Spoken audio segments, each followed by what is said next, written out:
Invincible Season 3 is here, and in the second episode, we see Mark confront Cecil about his use of Season 1 villains, D.A. Sinclair and Darkwing 2. Mark was disgusted with the fact that these two were not spending the rest of their lives rotting in a jail cell like he thought, and were instead running around free, clearly working for Cecil. What the f***?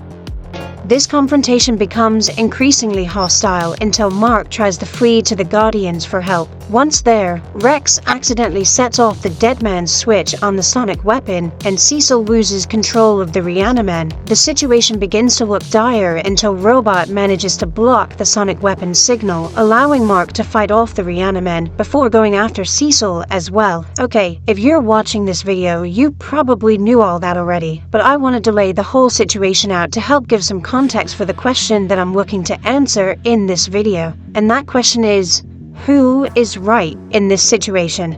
Now, I don't think that this is a question that we can really answer without first asking ourselves a couple of other questions. The first question we should be asking ourselves is, should Cecil be employing these reformed villains? Now, I think that the showrunners picked these two villains specifically to show that this question does not have a black and white answer. Sinclair and Darkwing are on two very different sides of the spectrum when it comes to how evil they are. When looking at what Darkwing has done, I don't really even think that he would constitute as evil, at least not to me. Misguided, yeah, sure, but when you take a step back and look at Darkwing's character as a whole, I think it paints him in a very different light than how Mark sees him. When Omni-Man killed the Guardians, including Darkwing 1, he not only killed this Darkwing's mentor, but also it's probably safe to assume that he was his father figure as well. If we're looking at it as Darkwing 1 is a Batman stand-in, then Darkwing 2 would have to be a Robin or Jason Todd stand-in. Regardless, he lost a very important person in his life, so it seems that he threw himself into the only thing that he knows, fighting crime in Midnight City. Now, we only saw Midnight City for a brief period of time when Invincible confronts Darkwing 2, but what we do know is that the city has been cursed to exist in perpetual darkness. Now, I'm not a mental health expert or anything, but I'm pretty sure spending that amount of time in complete darkness, with no day or night cycle to regulate your sleeping and such, I could imagine that would not be very good for your mental health, so I can definitely see why Darkwing 2 may have been going a little bit crazy at this point. Also, again, if we're looking at Darkwing 1 and 2 as Batman and Robin stand-ins, then I think it's safe to assume that the crime in Midnight City is comparable to the crime in Gotham, which if you've ever seen a Batman movie, then you know the crime there is f***ing awful. So was Darkwing right to be killing these petty criminals in Midnight City? No, definitely not. But they are still criminals. And I'd imagine Midnight City doesn't have a lot of good people still living there, so most of the criminals he would fight are probably choosing to be there. I don't think that anything I said really gives Darkwing the right to be running around murdering people, but I am saying that I understand he was probably in a really bad place after his mentor was murdered. He was definitely going a little crazy from living in Midnight City and fighting criminals non-stop, but honestly, killing criminals and killing innocent civilians for no reason is not the same thing. Okay, bring him in. He's lost it. You think? We hear them too. Huh? Voices. Oh, man. Hey, you're coming with me. Okay? Now, speaking of killing innocent civilians, let's talk about Cecil's use of D.A. Sinclair. Sinclair wasn't killing criminals. He was literally abducting innocent civilians, torturing them, and turning them into monsters. For what goal, you might ask? Well, he didn't really have a goal. He was basically just a mad scientist who is experimenting on people for the sake of science, as he says. All human failings are simply engineering challenges crying out to be solved. We're machines, and the sooner we recognize that, the sooner we'll reach our true potential. Not only that, but I think he was pretty clearly getting enjoyment out of what he was doing as well, going as far as to mock and laugh at his victims before experimenting on them. D.A. Sinclair is a literal psychopath, and without a doubt deserves to spend the rest of his life in prison. Also, are you telling me that Cecil didn't have the ability to reverse engineer the Reanimen without him? If Cecil really wanted to use these monsters, I'm almost positive that him and the GDA could have easily replicated the technology. These two villains were perfectly contrasting choices for Cecil to use. They really help represent this gray area that Cecil exists in. He's not really a bad guy, but he's also definitely not a good guy. I think that Cecil is the tool that the showrunners are using to show Mark that sometimes you have to do bad things for the betterment of the world and everyone in it. This doesn't make you a bad guy. Just like the director before Cecil said,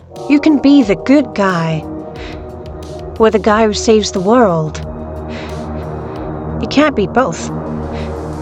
Okay, so now we've talked about Cecil's use of apparently reformed villains, but remember, the question I'm asking in this video is who is right in this whole situation? Even though Mark was angry about Cecil using these aforementioned villains, I don't think that Mark would have ever even considered attacking Cecil until he was brought into the White Room and threatened by the Reanimen. This is also where Cecil revealed that he had the sonic weapon planted in Mark's head without his knowledge. So for the next part of this video, I want you all to consider the question, is Cecil right to have countermeasures in place for Mark? Personally, I think so. Mark is literally the most dangerous being on the planet right now. For most of the other heroes, if they went rogue, they could probably be dealt with using conventional methods, or at least the other heroes. Mark has also been becoming increasingly more unhinged ever since his fight with his dad and then Engstrom Levy, which also just so happened to be the first time that he killed someone, even if it was by accident. I think at this point in the story, Mark is almost as big of a threat to the planet as his dad was. Speaking of Omni-Man, Cecil knows that he made a big mistake by becoming complacent when Omni-Man was still on Earth. We got to see the scene of when Omni-Man first arrived, and the GDA knew that he was lying, but still decided to let him stick around.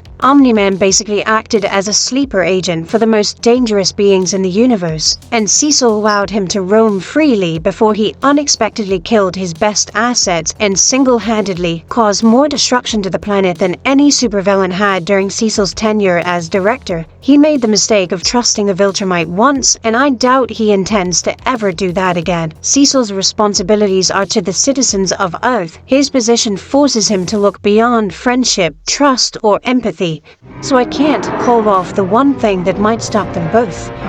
This is why I have always hated you. That's why, me too. I do think that Cecil made a big mistake by alienating Mark at this point in the story though. Him and Oliver are by far their best chances to help defend Earth against any type of Viltrumite attack. Without those two on his side, Cecil really doesn't have any defenses against this imminent threat. Now, the final question that I think we need to ask is, was Mark right to have reacted the way that he did?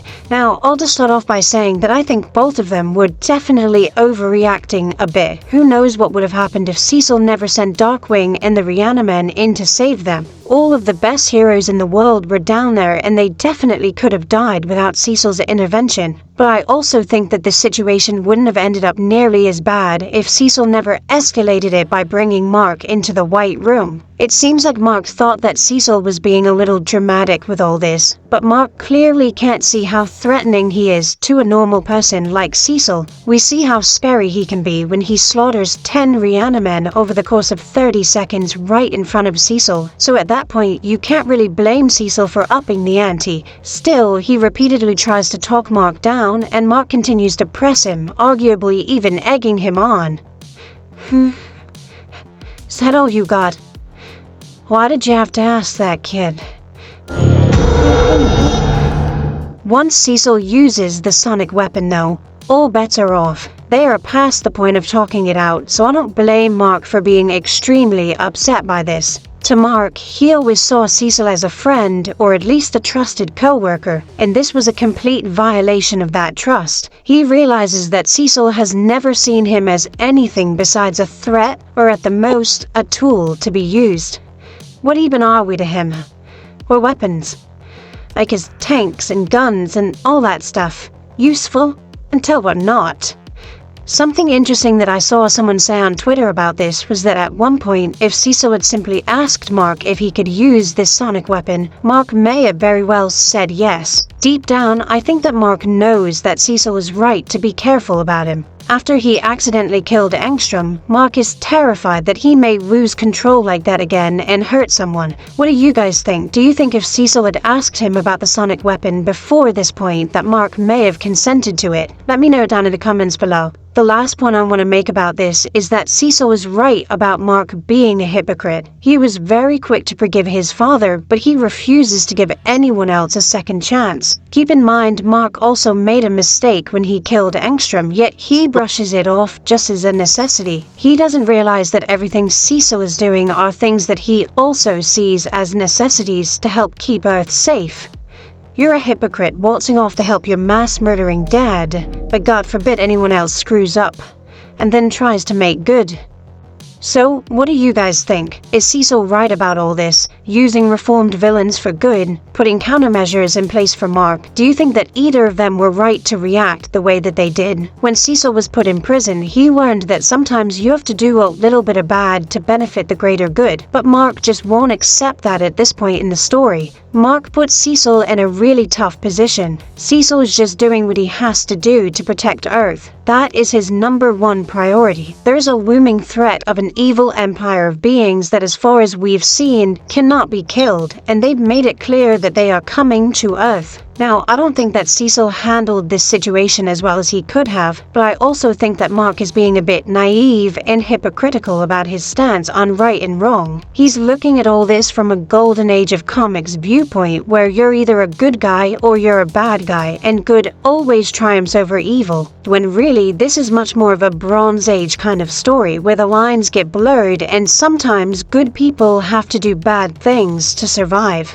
I'd love to hear your opinions about all this down in the comments. I'd also like to know, what do you guys think about Season 3 so far? I think the first 3 episodes were fantastic, and personally, I cannot wait to see how the rest of the season shakes out. If you made it to the end of the video, I just want to say thank you, and I ask that you please leave a like and subscribe, as I'm going to be making videos talking about Season 3 of Invincible and way more. Thank you again. Peace.